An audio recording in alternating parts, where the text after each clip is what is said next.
তিন মাস পরে বাড়ি ফেরার যে অনুভূতি একমাত্র তারাই বোঝে যারা বাড়ির বাইরে থাকে। আমি প্রায় 3 মাস পর বাড়ি যাচ্ছি। আমার আগের দিন নাইট ডিউটি ছিল, তো সকাল সকাল বাড়ি যাব। খুবই উৎসাহিত ছিলাম। হসপিটাল থেকে এসে প্রথমে ড্রেসটাকে উড়িয়ে দিলাম একদম, দিয়ে যেই ড্রেসটা পরে বাড়ি যাবো সেই ড্রেসটা পরে নিলাম।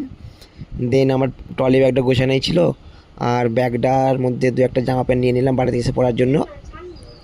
তারপর গুটি গুটি পায়ে হোস্টেল থেকে বেরিয়ে রাস্তার দিকে রওনা দিলাম। যাওয়ার আগে রুমের লাইট টাইট বন্ধ করলাম, গেটটা লাগালাম। যাই হোক, 3 মাস পরে বাড়ি ফিরছি, যে অনুভূতি সত্যি। কারা কারা এরকম অনুভূতি নাও প্লিজ কমেন্ট করো।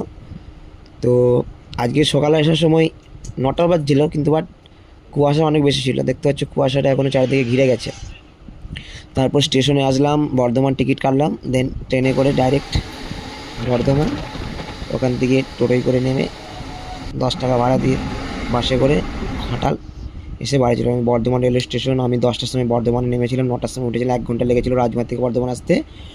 আর চলে এসেছি বাড়ি। চলো টাটা, ভালো লাগলে সবাই লাইক শেয়ার কমেন্ট করো। টাটা।